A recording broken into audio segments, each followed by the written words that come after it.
Hello नमस्कार दोस्तों, कैसे हैं आप सब लोग। उम्मीद करता हूँ आप सब लोग अच्छे होंगे, फर्स्ट क्लास होंगे। दोस्तों आज फिर से आप सभी लोगों के लिए लेकर के आ गए हूँ रोजगार और नई भर्तियों से संबंधित कुछ महत्वपूर्ण लेटेस्ट अपडेट। तो प्लीज़ आप लोग इस वीडियो कंप्लीट एंड तक जरूर देखना। वीडियो अगर आप लोगों को हेल्पफुल लगे तो प्लीज़ वीडियो को लाइक के साथ शेयर जरूर करना और प्लीज़ चैनल को भी जरूर से जरूर सब्सक्राइब कर लो ताकि जो भी अपडेट हो वीडियो हो आप लोगों तक टाइम टू टाइम पहुँचती रहे। तो चलिए बढ़ते हैं आज की कुछ प्रमुख खबरों की ओर। सबसे पहले बात कर लेते हैं उत्तर प्रदेश पुलिस भर्ती बोर्ड के एक नए नोटिफिकेशन के बारे में। हालांकि इस नोटिफिकेशन के बारे में कल ही आप लोगों को अपडेट दे चुका हूं, लेकिन फिर भी आपको दोबारा बता रहा हूं कि कंप्यूटर ऑपरेटर ग्रेड ए और प्रोग्रामर ग्रेड 2 की नई भर्ती का जो टेंडर है वो जारी किया गया है। करीब 950 या कह सकते हैं कि टोटल 927 नए पदों का भर्ती बहुत जल्द की जाएगी। ये जो भर्ती हो रही है वो आपके प्रोग्रामर ग्रेड 2 के पद पर हो रही है, कंप्यूटर ऑपरेटर ग्रेड ए के पद पर भर्ती हो रही है। इस पे जो आपका एग्ज़ाम वगैरह होगा वो हाइब्रिड मोड में होगा, मतलब कि आपका क्वेश्चन पेपर है वो ऑनलाइन दिखेगा, कंप्यूटर में दिखेगा और जो आपको आंसर देना होगा OMR शीट पे देना होगा। और अब मुझे लगता है कि जितनी भी अपकमिंग भर्तियां हैं उत्तर प्रदेश पुलिस भर्ती बोर्ड की, वो सारी भर्तियां आपकी हाइब्रिड मोड में ही होंगी। वो चाहे कांस्टेबल की बात करें या फिर रेडियो ऑपरेटर या फिर अन्य किसी भर्ती के बारे में बात करें। ये जो चेंजेस किया गया है वो इसलिए किया गया है क्योंकि पिछले जितनी भी भर्तियां हुई हैं उनमें काफ़ी ज़्यादा भ्रष्टाचार घोटाला हो जाता है परीक्षा में। तो इसीलिए एक नया टेक्निक भर्ती बोर्ड यूज कर रहा है कि अब जितनी भर्तियां हैं वो हाइब्रिड मोड पर एग्ज़ाम वगैरह कराया जाएगा। फिलहाल ये जो टेंडर है वो उसकी निविदा वगैरह के लिए नोटिस जारी किया गया है। टेंडर फाइनल होने के लिए अभी जो भी इंटरेस्टेड एजेंसी है इस टेंडर को एक्सेप्ट करने की लास्ट डेट रखी गई है वो 13/6/2023 रखी गई है। 13 तक मुझे लगता है फाइनल हो जाएगा टेंडर। तो उसके बाद फिर आपको इस भर्ती का डिटेल से नोटिफिकेशन मिल जाएगा और आवेदन प्रक्रिया भी शुरू हो जाएगी। और एक बात आपको और बता दूं कि ये भर्ती का टेंडर और लगभग जो रेडियो ऑपरेटर की भर्ती का है उसका और इसका दोनों एक ही एजेंसी भर्ती कराएंगे, लेकिन क्योंकि सारी चीज़ें सिमिलर ही हैं और प्रक्रिया भी सेम ही है लगभग। तो फिलहाल आप लोग तैयारी वगैरह करते रहो। उत्तर प्रदेश पुलिस विभाग में भी भर्तियाँ की जो प्रक्रिया है वो धीरे धीरे शुरू हो रही है। कुछ ही दिनों में या फिर कह सकते हैं कांस्टेबल की नई भर्ती की भी जो खबर है आने वाली है। आप लोग तैयारी कंटिन्यू रखो। अगली अपडेट की ओर बढ़ते हैं। अगली अपडेट है आपकी यूपी जूनियर एडेड टीचर भर्ती संबंधित कोर्ट वाला मैटर लगभग सॉर्ट हो गया है। कल इसका जो ऑर्डर है वो आ गया है। फिलहाल अभी ऑर्डर रिजर्व है। उम्मीद की जा रही है कि 2-3 दिन में जो ऑर्डर है वो पब्लिक हो जाएगा। जो भी फैसला होगा कोर्ट का वो अभ्यर्थियों के या फिर भर्ती बोर्ड के हित में होगा। फिलहाल खुशखबरी वाली बात यह है कि कोर्ट वाला मैटर अब ये सॉर्ट हो गया है। तो अब उम्मीद की जा रही है कि जल्दी ये आगे की जो चीज़ें हैं वो क्लियर होंगी। अगली अपडेट के बारे में बात करें। अगला अपडेट है आपके UPSC 2022 रिजल्ट से संबंधित। देश का सबसे बड़ा एग्ज़ाम का कल रिजल्ट आया है और कल के UPSC 2022 के रिजल्ट में महिलाओं ने या फिर कह सकते हैं लड़कियों ने फिर से बाजी मारी है। टॉप 5 में टॉप 4 गर्ल्स लड़कियों का सिलेक्शन हुआ है, जो कि काफ़ी गर्व वाली बात है। और शीर्ष 25 में 14 महिलाओं का सिलेक्शन हुआ है। लोग ये कहते थे कि नहीं लड़कियों का काम सिर्फ घर में रहना है या फिर घर का काम देखना है, उन लोगों के लिए कि जोरदार तमाचा है कि देखो बेटियां अपने देश का या फिर कह सकते हैं कि अब हर क्षेत्र में नंबर 1 पे या फिर सबसे पहले आ रही हैं। अगली इसी में एक और अपडेट है जो कि सबसे प्रेरणादायक खबर है कि दिव्यांग सूरज तिवारी ने भी जो IAS की परीक्षा है इन्होंने भी पास किया है। और इनका मतलब कि सभी पास तो वैसे बहुत सारे कैंडिडेटों ने किया है, लेकिन इनका थोड़ा सा अलग है क्योंकि इनके ना पैर है, एक हाथ भी नहीं है और दूसरे हाथ में सिर्फ और सिर्फ 2 उंगलियां हैं। और मतलब कि इतना सब चीज़ें ना होने के बावजूद भी इन्होंने मतलब कि देश का सबसे कठिन परीक्षा पास किया है। वो एक कहावत है ना कि मन के हारे हार है, मन के जीते जीत। मतलब कि इनकी जो स्टोरी है वो बहुत ही प्रेरणादायक है कि इतनी सारी कठिनाइयाँ होने के बावजूद भी इन्होंने एक मिसाल कायम कर दिया है।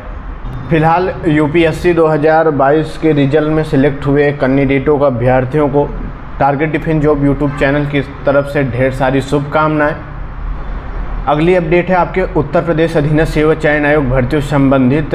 उत्तर प्रदेश अधीनस्थ सेवा चयन आयोग ने कल सहायक शोध अधिकारी का जो नोटिस है वो जारी किया गया है। जो कैंडिडेट इस भर्ती से संबंध रखते हैं उन कैंडिडेटों को जो डॉक्यूमेंट वेरिफिकेशन की जो डेट है वो आ गई है। जो भी कैंडिडेट इस भर्ती से संबंध रखते हों वो कैंडिडेट 23/5/2023 से 12/6/2023 तक अपने जो डॉक्यूमेंट है वो भर्ती बोर्ड में जमा कर दें ताकि आगे की जो प्रक्रिया है वो हो सके। इसके साथ ही अगली खबर है कि पीटी सर्टिफिकेट की बढ़ाई जाए, वैधता निर्धारित हो, क्वालिफाइंग नंबर। तो उत्तर प्रदेश अधीनस्थ सेवा चयन आयोग के तहत होने वाली प्रारंभिक अर्हता पीटी सर्टिफिकेट की वैधता बढ़ाई जाए, ऐसा अभ्यर्थियों मांग कर रहे हैं। साथ ही क्वालिफाइंग जो नंबर है वो भी निर्धारित किए जाएं। हर साल लगभग 35 लाख बच्चे पीटी की परीक्षा देते हैं, जिसके चलते पूरे देश में अफरा तफरी का माहौल होता है। तो ये चीज़ भर्ती बोर्ड को खुद ही सोचना चाहिए, कितनी ज़्यादा संख्या में अभ्यर्थी एग्ज़ाम देते हैं और कोई मतलब कि नंबर का फिक्स ही नहीं है कि किस भर्ती के लिए कितने नंबर चाहिए या फिर पेट के लिए मिनिमम कितने नंबर चाहिए। तो ये चीज़ क्लियर ना होने के चलते बहुत सारे कैंडिडेट बीच में फंसे रहते हैं कि उनका किसी भर्ती में होगा या नहीं होगा, वो किसी भर्ती के लिए पार्टिसिपेट कर पाएंगे नहीं कर पाएंगे। क्योंकि कल यूथ अड्डा में प्रतियोगी परीक्षा की तैयारी कर रहे छात्रों ने कहा कि पीटी की परीक्षा के द्वारा सरकार केवल भीड़ बढ़ा रही है, अगर सरकार इसको व्यवस्थित कर दे तो भीड़ कम हो सकती है। आयोग को पीटी की परीक्षा के लिए वैधता को बढ़ाते हुए कट ऑफ निर्धारित कर देना चाहिए, जिससे अगले वर्ष होने वाले पीटी की परीक्षा में इतनी भीड़ ना हो। कहा कि परीक्षा केंद्र की दूर बना देने से महिला अभ्यर्थियों को भी काफ़ी ज़्यादा दिक्कतें होती हैं। तो सारी अपनी समस्याएं बताई हैं, साथ में भर्तियों के बारे में भी कहा है और कहा है कि सभी भर्ती बोर्ड अपने जो है कि भर्ती कैलेंडर है वो साल के पहले महीने में जारी कर दें, ताकि अभ्यर्थियों को युवाओं को पता चलता रहे कि हाँ इस महीने कौन सी भर्ती आएगी, इस महीने कौन सा नोटिफिकेशन आएगा, तो वो उस हिसाब से तैयारी वगैरह करते रहें। वहीं टीजीटी पीजीटी के अभ्यर्थियों ने भी अपनी बात रखी है कि भर्ती बोर्ड, पहली बात तो भर्ती बोर्ड ही नहीं फाइनल हो रहा कि कौन सा भर्ती बोर्ड भर्ती कराएगा, पुराना भर्ती बोर्ड कराएगा या जो नया भर्ती बोर्ड गठन होने की बात कर रहे हैं वो भर्ती बोर्ड कराएगा। दूसरी बात, जो टीजीटी पीजीटी की भर्ती है वो पिछले 1 साल हो गए हैं, इससे संबंधित कोई अपडेट ही नहीं आ रही है। इन्होंने फॉर्म बस ले लिया है और बीच में 14 लाख के समथिंग कैंडिडेटों को फंसा दिया है। अब उनका कुछ पता ही नहीं चल रहा कि कब एग्जाम होगा या नहीं होगा, और नई भर्तियों को तो दूर की बात है, पहले पुरानी भर्तियाँ हो जाएँ। वैसे ही पुलिस भर्तियों के बारे में भी कहा गया है कि पुलिस भर्ती की परीक्षा को लेकर प्रतियोगियों को कहना है कि नोटिफिकेशन आने वाला है, यह पिछले 5 साल से सुन रहे हैं। 2018 में नई भर्ती आई थी, उसके बाद से कोई नई भर्ती का नोटिफिकेशन नहीं जारी हुआ। लेकिन हाँ 2018 से टाइम टू टाइम खबरें आती रहती है कि नहीं कांस्टेबल भर्ती आने वाली, कांस्टेबल भर्ती आने वाली, युवा करते रहें तैयारी। इस उम्मीद से बहुत सारे कैंडिडेट, बहुत सारे युवा ओवर एज हो गए हैं। अब देखो फिर से खबरें आ रही हैं, अब देखो कब आता है, फिलहाल ये देखने वाली बात होगी। तो दोस्तों ये फिलहाल यूथ अड्डा की तरफ से या फिर कह सकते हैं प्रतियोगी अभ्यर्थियों की तरफ से मीडिया के समक्ष ये सारी बातें रखी गई हैं। तो ये थोड़ा सा जो भी योगी सरकार के लीडर मंत्री हैं, जो चीज़ सोशल मीडिया अगर देखते हैं तो इन सब चीज़ों को भी देखना चाहिए, युवाओं की एक्चुअल समस्या क्या है। अगली अपडेट है आपकी उत्तर प्रदेश लोक सेवा आयोग पीसीएसजे के मुख्य परीक्षा संबंधित। कल पीसीएसजे की मुख्य परीक्षा हुई, उसमें सब कुछ ठीक ठाक ही हुआ। 97.19% अभ्यर्थियों ने पीसीएसजे के जो परीक्षा है वो दी है। अभ्यर्थियों का कहना है कि बदला पेपर का पैटर्न, छोटे सवालों ने भी उलझाया। तो तरह तरह के अभ्यर्थियों के जो विचार और थॉट्स थे उन्होंने मीडिया के समक्ष रखा है। अभी फिलहाल आज फिर से होनी है एग्ज़ाम होने के बाद पता चलेगा कि एक्चुअल कितना अभ्यर्थी इसमें पार्टिसिपेट किया है और कितनों ने जो एग्ज़ाम है वो छोड़ी है। अगली अपडेट है यूपीपीएससी प्रीलिम 2023 की भर्ती परीक्षा संबंधित। भर्ती बोर्ड ने अभी 2-3 दिन पहले उत्तर कुंजी जारी किया है, लेकिन उत्तर कुंजी जारी तो कर दिया है, लेकिन इस पर कई तरह के विवाद उपज रहे हैं। कई सवालों पर आपत्ति, अभ्यर्थियों ने प्रश्न पत्र तैयार करने वाले पैनल पर भी सवाल उठाए। फिलहाल टोटल 17 प्रश्नों पर अभ्यर्थियों ने, युवाओं ने आपत्ति दर्ज किया है। 22 मई तक साक्ष्य सहित मांगी गई थी आपत्ति।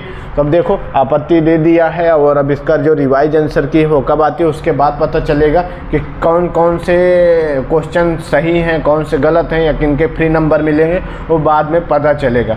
फिलहाल अगर आपने एग्ज़ाम दिया है तो आप लोग बताइए कि आप कितने प्रश्नों पर आपत्ति दर्ज किया है। वहीं अगली अपडेट है आपके एसएससी सीएचएसएल भर्ती से संबंधित। एसएससी भर्ती बोर्ड द्वारा सीएचएसएल की टेंटेटिव वैकेंसी की जो डिटेल है वो जारी कर दिया है। इस डिटेल का पूरा जो नोटिस है मैं अपने टेलीग्राम ग्रुप में शेयर कर देता हूँ, तो वहाँ से आप लोग देख लेना।